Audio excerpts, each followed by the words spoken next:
우리가 잘 아는 헬렌 켈러라고 하는 여사, 이름을 여러분이 잘 알 것입니다. 헬렌 켈러 여사. 그 헬렌 켈러는 삼중고를 겪은 사람입니다. 그리고 그 일생을, 그 삼중고 어려움 속에 일생을 살았습니다. 그는 눈이 있었지만 보지 못하는 장애를 가지고 있었습니다. 소경입니다.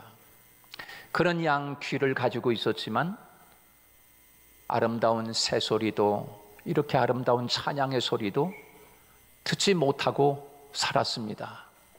그저 귀머거리로 살았습니다. 그리고 입이 있어서 찬양도 할 수 있고 자기 마음을 표현할 수도 있는데 입이 있어도 말을 하지 못하는 벙어리로 살았습니다. 그래서 그 헬렌 켈러 여사는 삼중고를 겪으면서 일생을 산 사람입니다. 그럼에도 불구하고 그는 많은 이에게 아름다운 신앙의 영향력을 끼쳤습니다. 그리고 그가 남긴 책도 많이 남기고, 그래서 일평생을 살고 살아가고 있는 그 모습을 보면서 어느 기자가 이렇게 그에게 물었습니다. 그렇게 육신적으로 그 고통 속에, 어려움 속에 살아가는데 하나님이 원망스럽지 않습니까? 그렇게 기자가 헬렌 켈러 여사에게 물었습니다. 그때 헬렌 켈러 여사는 빙그레 웃으면서 내가 하나님께 받은 은혜가 얼마나 크고 많은데, 그래서 감사할 시간도 부족합니다. 그런데 어떻게 원망할 시간이 있겠습니까? 감사하기도 부족한데 어떻게 내가 원망하고 불평하며 할 시간이 있겠습니까? 그렇게 대답을 했더라는 것입니다. 사랑하는 여러분, 이 사람이 바로 은혜 받은 사람이요, 그 큰 은혜를 깨달은 사람의 한 일생의 삶이 아니었는가, 그런 생각을 하면서 하나님이 또한 그 한 사람이 그저 살다 보니까 이런 장애자가 나와서 살았겠지, 우리는 이렇게 치부할 수 있습니다. 그러나 하나님은 그 한 사람을 온 세상 가운데 이렇게 올려놓고, 저 헬렌 켈러 여사를 좀 봐라, 예수 믿는 사람들아 하면서 하나님이 그 헬렌 켈러 여사를 이렇게 올려놓고 하나님이 시청각적으로 보여주면서 그가 이런 삼중고의 삶을 살았노라고, 그리고 그가 고백하는 소리를 좀 들어보라고 하나님이 그렇게 말씀하고 있는 것 아닌가요? 그는 어떻게 그 삼중고를 겪으면서도 불평할 시간이 없다, 나는 그 많은 은혜를 감사하기도 시간이 모자란다, 그렇게 이야기할 수 있는 것입니까? 어찌 그만 그런 고백을 할 수 있는 것입니까? 오늘 우리는 그 헬렌 켈러 여사보다 다 환경이 좋습니다. 아무리 몸이 아파도 그만큼 아플까? 눈이 있어도 보지 못하는 일평생의 어두운 삶, 그리고 귀가 있어도 그 아름다운 세상의 소리와 음악을 들을 수 없는 그런 아주 적막한 삶, 그리고 입이 있어도 표현 못하고 살아가는 그저 그런 삶이 어떤 삶이겠습니까?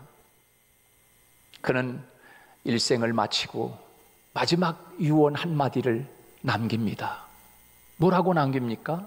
그는 이렇게 일생의 마지막 유언 한마디를 남겼는데, 나의 일생은 참으로 아름다웠노라고.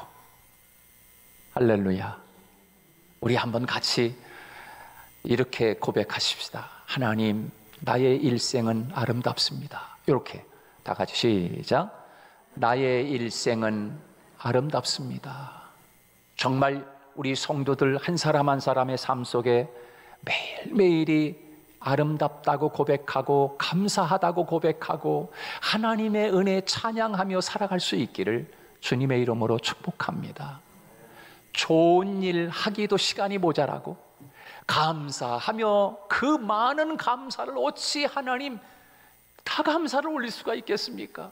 하나님 그 많은 감사를 다 올려도 시간이 모자라는데 하나님 언제 불평할 시간이 있고 언제 투정할 시간이 있고 좋은 일 하기도 시간이 모자라는데 나쁜 일을 할 시간이 있겠습니까? 바로 이 헬런 켈러 여사는 이러한 하나님의 은혜를 깨닫고 그런 삶을 살았음을 그 사람이니까 그렇게 살았지가 아니라 오늘 하나님은 우리를 향하여 그렇게 살 수는 없겠니? 그렇게 우리에게 주님의 질문이 다가오는 것 아니겠습니까? 은혜를 은혜로 알 때만 은혜가 되는 것입니다. 감사할 때만, 감사를 알 때만 그게 진정한 감사가 되는 것입니다. 소중한 의미를 내가 깨닫지 못한다고 하면 은혜도 은혜가 될 수 없고 감사도 감사가 될 수 없고 복도 복이 되지 않는 것입니다. 그러므로 진정한 것은 깊은 의미를 깨닫고 은혜를 깨닫고 그것이 은혜인 줄 알고 은혜에 보답하며 살 수 있지 않겠습니까? 감사를 알고 보답하며 살지 않겠습니까? 그것이 진정한 하나님의 복인 줄 알고 그렇게 베풀고 나누며 살지 않겠습니까? 사실 우리는 주님의 큰 은혜를 받은 사람들입니다. 여러분도 그렇게 생각하십니까? 하나님의 큰 은혜, 이거는 너무 커서 큰 은혜라고 길게 좀 해도 될 것 같아요. 얼마나 큰지 그 은혜가 너무너무 큰 거예요. 영원히 죽을 수밖에 없는 죄인인데 하나님의 그 큰 사랑의 죄인, 그 사랑으로 말미암아 이 죄인이 구원함을 받았습니다. 여러분, 우리가 구원받은 것은 쉽게 하나님이 그냥 예수 믿으면 구원 이렇게 쉽게 된 것이 아니요. 왜? 내 구원을 위해서 저쪽 하나님 편에서는 엄청난 대가를 치르셨거든요. 여러분, 만약에 어떤 큰 문제를 해결하기 위해서 여러분의 아들을 죽이는 대가를 치러야 한다면 여러분, 그보다 더 큰 대가가 있겠습니까?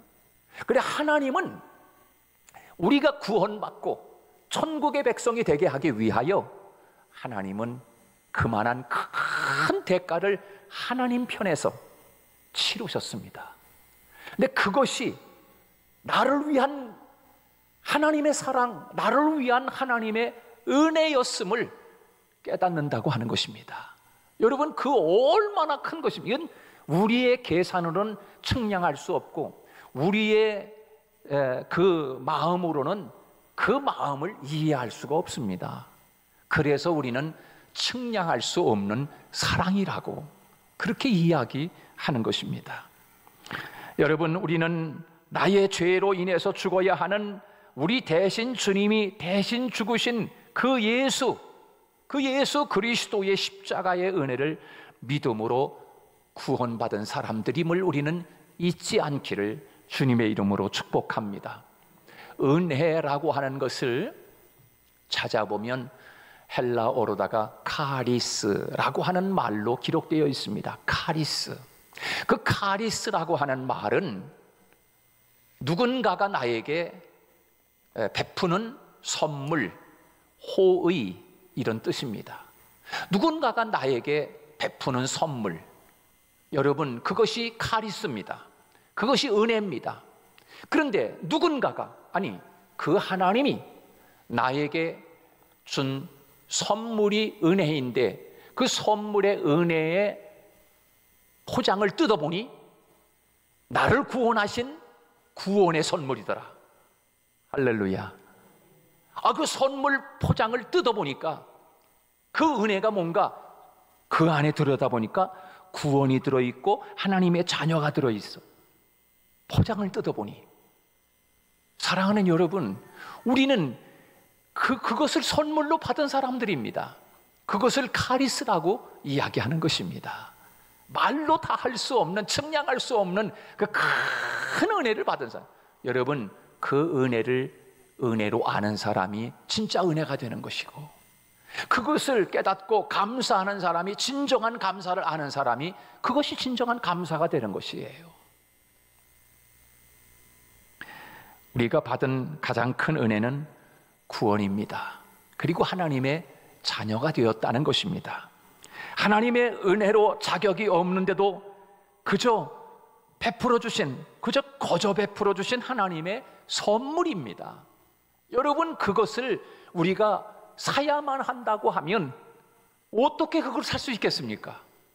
여러분이 있는 가진 모든 재산을 다 팔아도 그 선물을 살 수 없는 가격이 모자란다고 하면 여러분, 그것을 살 수 있습니까?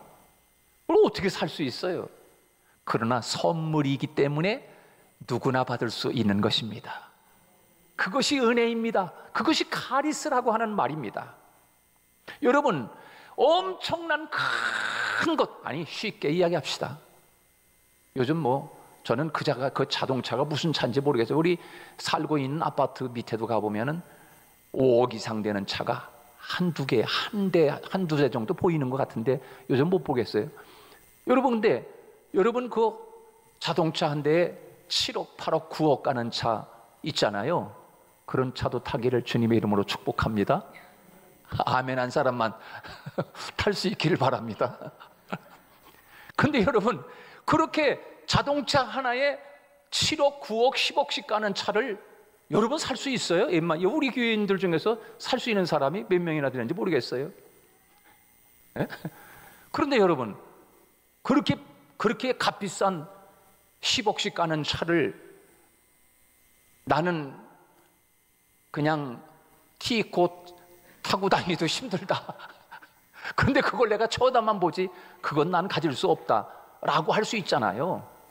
그런데 여러분, 하나님의 선물이기 때문에 그것도 받을 수 있다는, 그것도 탈 수 있다는 거예요. 쉽게 얘기하면 선물로 누군가가 10억짜리 자동차를 나에게 선물로 준다면, 너는 서울대 나오고 너는 박사학위를 가지고 있고 너는 그래도 세상에서 이만큼 사는 사람이니까 너는 그거 받을 자격이 돼. 그래서 그 사람만 그 선물 준다고 하면 가난한 사람은 못 받잖아요. 그런데 선물은 그런 게 아니에요. 선물은 부자나 배운 사람이나 못 배운 사람이나 가난한 사람이나 선물은 누구든지 받을 수 있는 자격이 됩니다. 할렐루야. 근데 그것을 하나님이 우리에게 누구나가 다 줬다는 거예요. 와, 은혜. 그것이 은혜인 거예요. 그것이 카리스라고 하는 말인 거예요. 카리스. 여러분, 오늘 본문에 우리가 읽은 이 본문 말씀은 이 은혜를 깨달은 사람들의 아름다운 모습의 삶을 우리에게 보여주고 있는 거예요. 그 은혜를, 그 엄청난 은혜를 깨달았기 때문에 오늘 이 성경의 사도행전 4장 32절부터 37절까지의 모습이 여기에 담긴 겁니다. 그 은혜를 깨달은 사람들의 한 공동체의 모습인 거예요. 그게 열매인 거예요. 그 은혜를 깨달은 사람들의 열매가 오늘 본문의 말씀인 거예요. 오늘 우리 교회 성도들의 모습이 이러하기를 하나님이 원하고 계시는 줄로 믿습니다. 그 큰 은혜를 깨닫고 나니까 오늘 본문에 보면 가난한 사람들이 한 사람도 없었다. 할렐루야. 우리 교회도 가난한 사람이 하나도 없기를 축복합니다.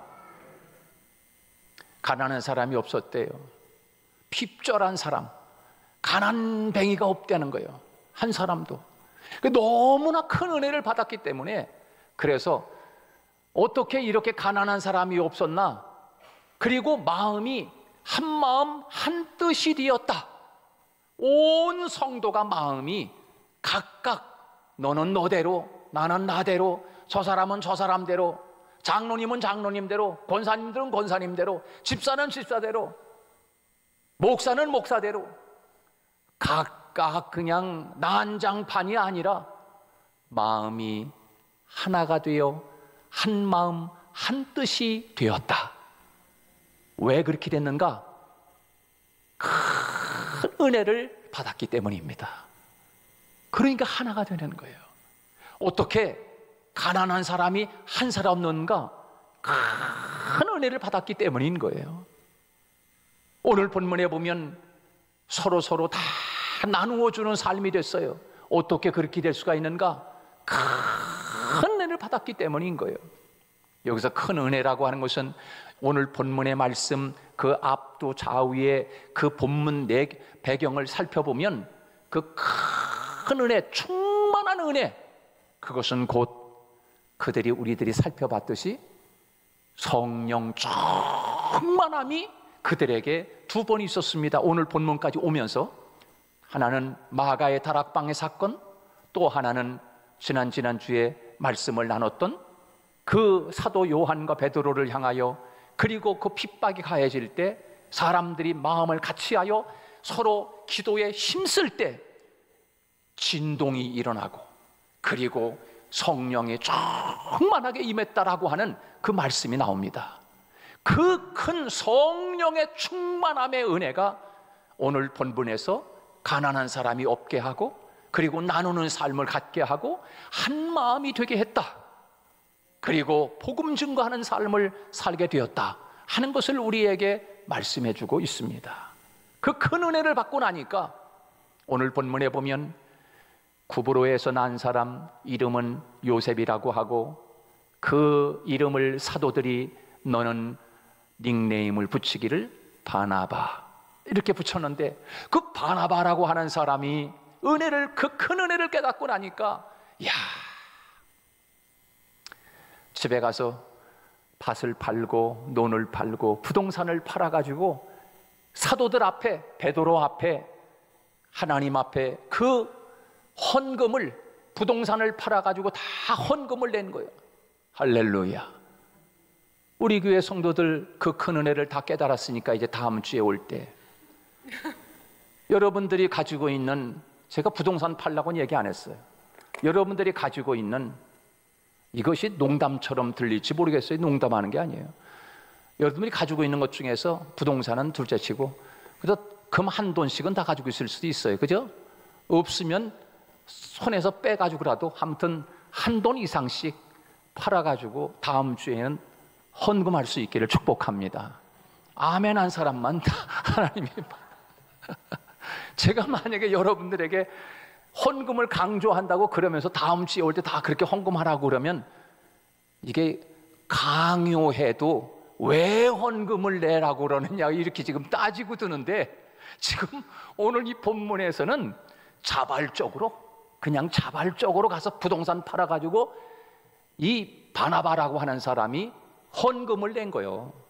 이 누군가가 교회에서 바나바와 같이 선구자가 있을 때 그 교회는 놀라운 역사가 일어나는 거야. 그러니까 십자가 지는 사람, 앞장서서 십자가 지는 사람이 없기 때문에 다 눈치 보고 있는 거거든, 이렇게. 근데 바나바라는 사람은 그 큰 은혜를 깨닫고 누군가가 내가 밭을 팔아가지고 헌금해서 가난한 사람이 없게 해야 되겠다. 그래서 헌금을 들여가지고 그 당시에 요 당시 요 모습만큼은, 그 당시에만큼은 누구든지 가난한 사람이 없는 거예요. 왜?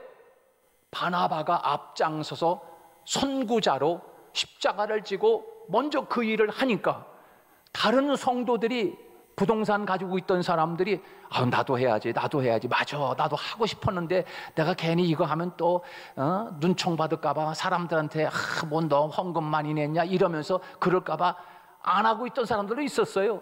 그러니까 바나바가 앞장서서 그 일을 하니까 너도 나도 막 팔아가지고서 헌금을 하니까 그 당시에 가난한 사람들이 왜 없겠어요? 혼자 사는 그런 가정도 있을 것이고 남편 없이 살아가는 그런 사람도 있지 않겠어요? 얼마나 가난하겠어요? 그런데 오늘 본문에 그렇게 헌금을 낸 것을 가지고 각각 가난한 사람들에게 나눠주어서 다 하나님의 축복 속에 살아가게 됐다는 거예요. 여러분, 그래서 그 일을 보다가 아나니아와 삽비라라고 하는 성도가 그 바나바가 하는 그 아름다운 모습을 보고, 여보, 우리도 체면이 있지, 우리도 헌금을 좀 해야 되지 않겠습니까? 그래야지. 우리 그거 저 뒷뜰에 있는 부동산 그거 팝시다. 그리고 우리도 헌금합시다. 우리도 뭐 꿀릴 거 있습니까? 우리도 꼭 해야지. 그런데 헌금을 딱 팔고 나니까 1억이거든, 1억. 근데 1억을 다 바치려니까 이게 현금을 손에 딱 쥐니까 이게 문제가 생기는 거라. 이게 욕심이 딱 들어오는 거야. 그래가지고, 아이고, 여보, 누가 알겠어? 이거 파는 거 뭐 1억에 팔았는지 뭐 5천에 팔았는지 누가 알겠어? 그러니까 요거 반만 농짝에다 가둬두고 5천만 원만 헌금합시다. 알았어, 여보. 누구한테 말하지 마라. 알았어. 누구한테 말하지 말아도 하나님은 다 보고 계시는 거예요. 다 보고 계셔. 그러니까 그 5천만 원 감춰두고 5천만 원만 가져와서 헌금을 딱 내려고 오니까 그 당시에 성령이 충만해가지고 다 보여. 그냥 이렇게 보면 누가 헌금을 진심으로 냈는지 다 보이거든. 그러니까 베드로가, 아나니아야, 네가 어찌하여 하나님을 속이느냐. 와, 어찌 그 말에 그냥 아나니아가 헌금 가지고 들어오려고 하다가 그냥 성전에서 직사하고 말았네. 그리고 또 죽은 소식을 듣고서 삽비라 아내가 막 달려와 가지고서 보니까는 아내가 죽었어. 남편이 죽었어. 그 사람도 들어오더니만 똑같이 아내와 남편이 하나님을 속이고 그냥 그 자리에서 죽고 만 거예요. 그 사건이 바로 이 바나바가 앞장서서 하나님 앞에 이 좋은 일 하는데 숨김없이 그 큰 은혜를 깨닫고 정말 하나님 앞에 헌신하는 그 모습을 통해서 다른 사람들도 큰 은혜가 됐고, 그리고 유독 한 가정만 그런 일이 벌어지고 만 거예요. 사랑하는 여러분, 우리 교회도 이렇게 바나바와 같이 앞장서서 하나님 앞에 선구자로 아름다운 헌신의 역사, 물론 헌금뿐만 아니라 봉사도 마찬가지고 교회를 섬기는 것도 마찬가지고 눈치 보지 말고 하나님이 나에게 깨달은 은혜가 크면 앞장서서 하는 것입니다. 다음 주에 오실 때 더 이상 말하지 않겠어요. 아무튼 은혜를 깨닫고 또 실천하는 사람도 순수한 분들이 계시니까 또 그런 사람들이 또 그래, 내가 헌금을 못했는데 그동안 그렇게 해야지, 또 그런 사람도 있을 거예요. 목사님 헌금 얘기 아주 은근하게 하시네, 또 이렇게 또 생각하시는 분들 계실지 모르겠지만 다 그 속에 뼈가 있고 살이 있는 줄로 믿습니다. 자, 그래서 오늘 본문 말씀에 보면 이 초대 교회가 이렇게 놀라운 은혜 가운데 부흥이 되고 가난한 사람이 하나도 없고 정말 유무상통하는 그런 놀라운 역사들이 보여지게 되는데, 이것이 바로 은혜를 아는 만큼 그 은혜가 되고 감사하는 것만큼 진정한 감사가 되고 복을 아는 것만큼 그것이 진정한 복이 된다는 사실을 우리에게 말씀해 주고 있는 것입니다. 여러분, 하나님의 큰 은혜를 깨닫고 나니까 각각 자기들 마음대로 살아가던 삶이 이제는 다 한 마음 한 뜻이 된 거예요. 여러분, 뭐가 죄인지 아십니까? 자기 마음대로 사는 것이 죄고 각각 자기 소견에 오른 대로 살아가는 것이 죄입니다. 그런데 하나님의 은혜가 임하고 하나님의 은혜를 깨닫고 나니까 그 옛날에는 내가 내 주인이었는데 이것도 내 주인이고 저 밭도 저 부동산도 저 아파트도 내가 주인이야, 이렇게 살았는데 누구든지 각각 제 것을 제 것이라고 하지 않더라. 그것이 오늘 본문의 말씀입니다. 여러분, 하나님의 은혜를 깨닫고 나면 내가 가지고 있는 그것이 내 것이 아니라 나는 청지기일 뿐이고 관리자일 뿐이고, 할렐루야, 그게 진정한 그리스도인이 아닙니까? 내가 지금 가지고 있다고 해서 그게 내 것입니까? 아니죠. 하나님의 은혜를 깨닫고 성령의 충만한 은혜를 받고 나니까 이제 내 안에 내가 주인이 아니라 내 안에 하나님이 주인 되어 나를 삼고 살아가니까 이 모든 나 자신도 내 것이 아닌데 내가 가지고 있는 그 모든 것들이 내 것이 아니라는 것을 깨달아 보여주고 있는 모습이 오늘 본문의 말씀인 거예요. 사랑하는 우리 성도들, 이와 같은 큰 깨달음 속에 하나님의 자녀다움의 아름다운 모습으로 우리 교회가 더 부흥하고 아름다운 모습을 세상에 알리는 우리 교회가 될 수 있기를 주님의 이름으로 축복합니다.